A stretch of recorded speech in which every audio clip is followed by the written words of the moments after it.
Hello everyone and welcome back to theCUBE's live coverage of the Red Hat Summit here at the Georgia World Congress. We are on day 3. I'm your host, Rebecca Knight, alongside Rob Strechay. We're talking automation today. We're talking automation, edge, hybrid cloud, all of this bringing together all the different places that you're going to run cloud native and VMs and AI, to put it mildly. Indeed, well with that, I would like to welcome our next guest back to the show, Sathish Balakrishnan, Vice President and General Manager, Ansible at Red Hat. Thanks so much for coming on the show, for returning to the show, I should say. No, thank you for having me. It's always great to talk to you guys.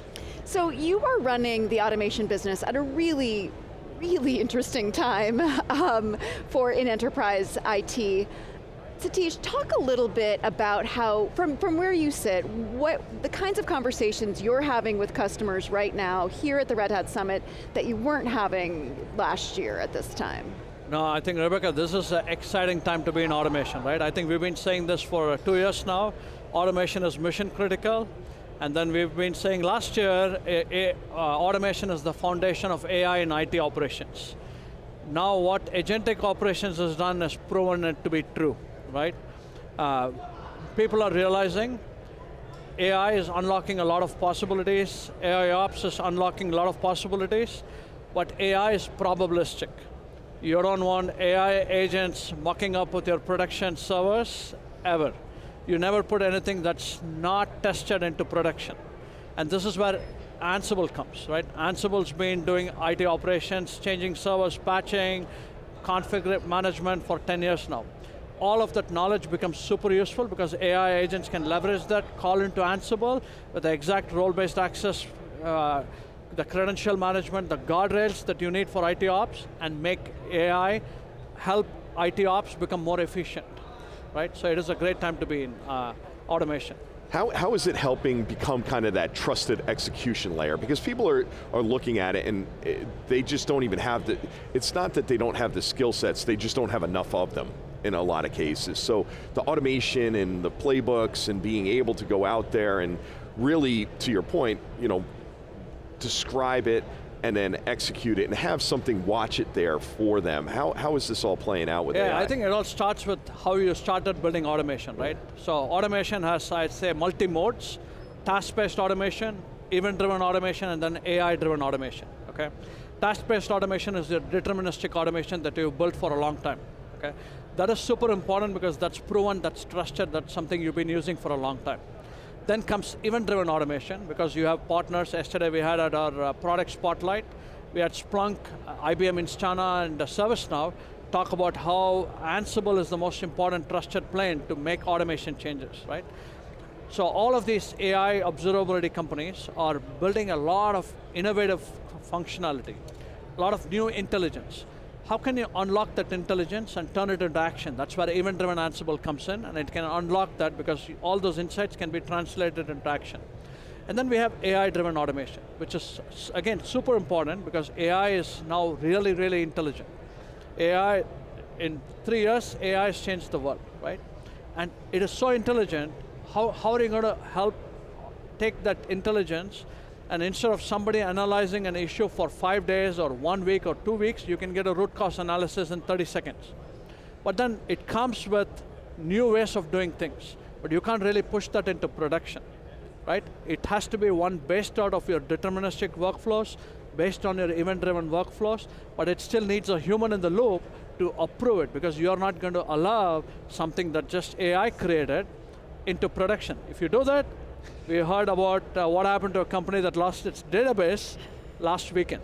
Yeah. You don't want that to happen to banking records. You don't want that to happen in financial services or any regulated industry, where it's more mission critical than ever before, right? So that's where Ansible comes in, because it provides you this canvas of ways you can do all 3 modes of automation in the same plane, so that you built on the foundation you've been working on for the last 10 years. So automation is what unlocks the opportunity of AI, but so many companies implement it reactively after things have gotten so complicated. Why is it so important to have the foundation before the AI agents come in? Yeah, why should we have a foundation before we build the house, Rebecca? Maybe an obvious question. Yes, but no, it is not so obvious, right? It's a great question because this is so important. right? Because I think people suddenly think, and this is a question I get asked by CIOs, oh, AI can do everything, why do I need automation, right? The two things, right? If you know how to patch a server, do you want to ask the AI, burn your very expensive tokens, burn your very expensive GPU to patch a server, which you already know how to do, and there's only one way to do it. Why would you ask AI to find 10 different ways to do the same thing and burn your GPU costs? That's the first thing, right? The second thing is, it's probabilistic, right? It's going to iterate 10 times and it's going to do 10 different ways to 10 servers. Can you deal with the variability, right? So the way I like to think about this is, with AI, the cost of creating code is zero. But the complexity it creates, because now instead of 30 million software developers, we have 300 million software developers. I pride myself to be a software developer. Don't just tell my engineering leader that, right? But that creates complexity. That means there's so much more output, so much more in your operations that you have to manage. But as Matt Hicks said yesterday in the keynote, complexity increased, but no resources and IT budget didn't increase, right? So you have to manage more with less. How do you do that? You do that only with automation. So if you don't have that foundation and you just want AI to do it, it's going to be a disaster, and you don't want to be in a disaster, especially if you're in a regulated industry, because you can't say, you know what, I didn't do it, my AI agent did it. That's not a good Not going to cut answer. it. Yeah. Funny enough, you can't fire the AI agent. You can rebuild it, but you can't. So I think that's part of getting to that trusted execution layer as well. 100%. So how do you see, because again, you're more than just Ansible, and there's a lot of things that go along with this as you move things out to the edge and things, there's other tools and technologies, like MCP is involved.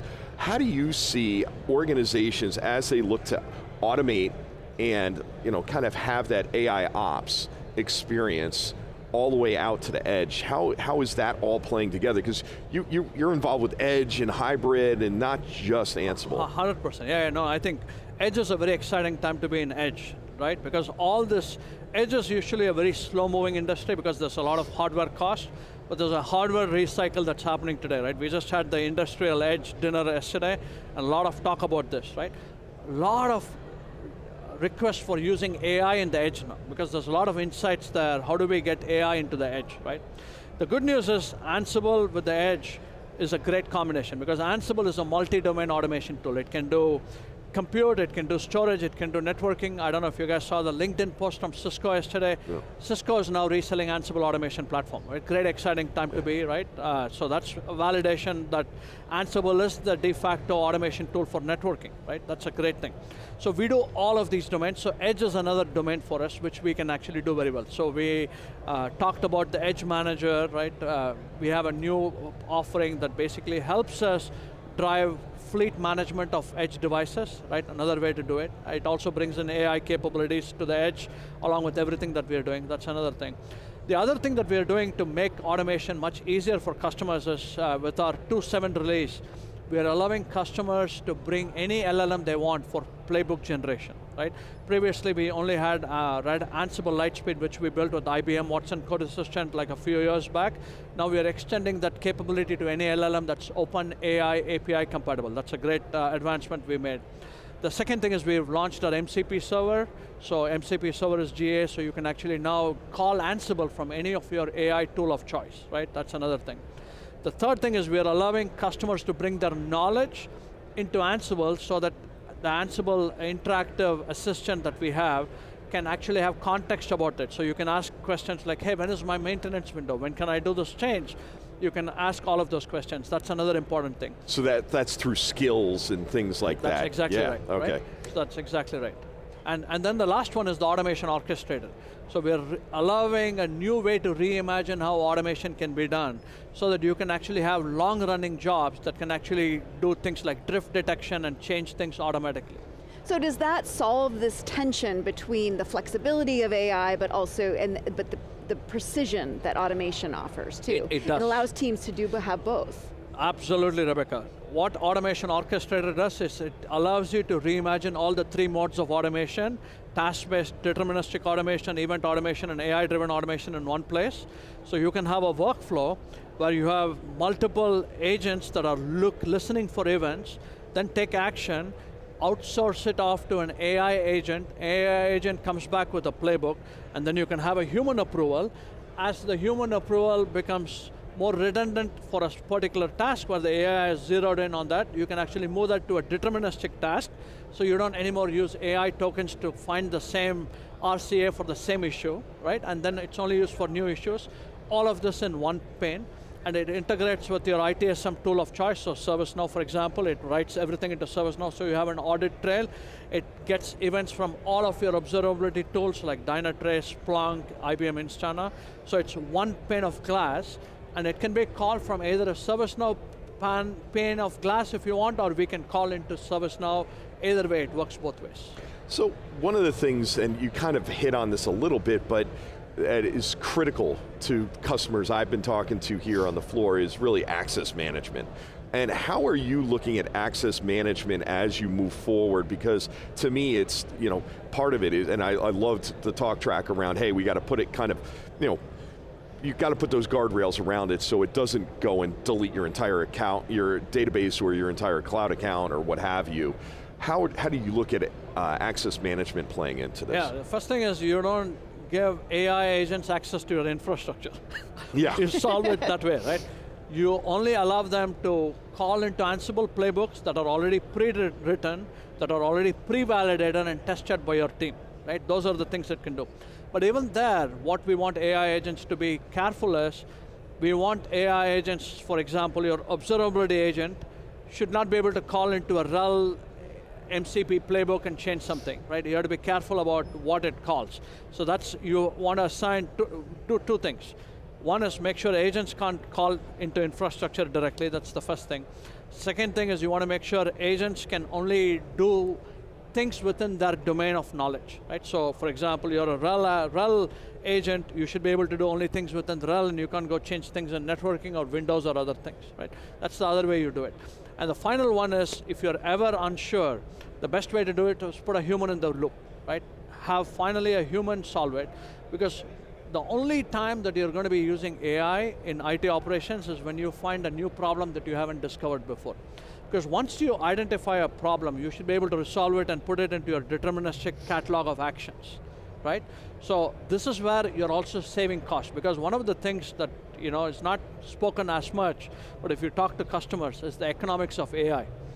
AI, as much as I said code creation is zero, cost of code creation is zero, but it's really not zero. Somebody is paying for those token costs, and they are expensive. Right. Right?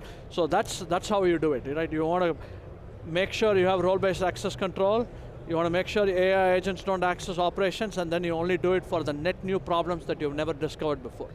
So Red Hat gains a lot of credibility and builds a lot of trust by talking a lot about how it is solving these problems internally too, alongside customers. When you think about the future and when automation has caught up to the agentic AI era, what is your perspective on how your team's operations, how their jobs have changed and what those operations look like? Yeah, I think Matt Hicks said it, and I think you quoted him yesterday, I think, right? As AI is not going to take your job. Somebody using AI is going to take your job, right? I think what we are seeing is the velocity in which we are building products, the velocity in which we are responding to customer requests has just dramatically increased, right? Right from, for example, I'll give you we are talking about an inventory service, hey, how do we build this? And in 3 hours later, I have a working prototype of how it will look like, right? So that is a great way for our product teams to explain to our engineering, here is what we are looking for, right? A prototype can be built in 3 hours. A product cannot be built in 3 hours because our engineering team has to worry about a lot of things about enterprise stability, the logging, the audit, the permissions that you need, the scalability and all of those things, so we have to architect it in the right way. But what is happening is the delta between the expectation that product managers have with what engineering is delivering is actually narrowing and shrinking, right? That's one thing. The other thing that's happening from a product marketing standpoint is, our product marketers now have to catch up to the speed at which we are delivering software. But the good news is they have AI. AI can help them, hey, explain this to me like you would explain it to a high schooler, and then okay, then how would I sell this to an enterprise customer? And they can actually build these marketing collateral much more easier and actually sharpen to the focus of the persona that we are actually targeting for marketing, right? That has improved as well. And from a technical marketing standpoint, what we do is we do a lot of demos, we do a lot of workshops. So what is happening is these prototypes, they can actually build and they can actually start simulating things like, hey, simulate that there is a network switch that you're configuring, and how do you do that? So that gives our customers a better hands-on experience without really touching a Cisco switch or touching a GPU, which may not be available, right? So that's how AI is accelerating the way that we are doing things in the product area. And there's a lot of other things that, as Matt described yesterday, we are using AI for our operations. So for example, one of the teams that work for me is cloud marketplaces.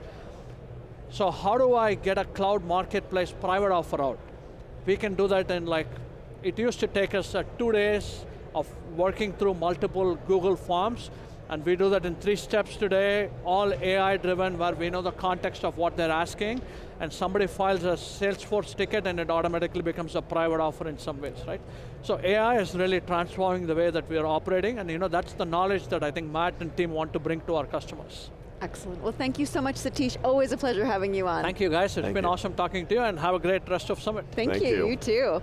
I'm Rebecca Knight for Rob Strechay. Stay tuned for more of theCUBE's live coverage of the Red Hat Summit. You're watching theCUBE, the leader in enterprise tech news and analysis.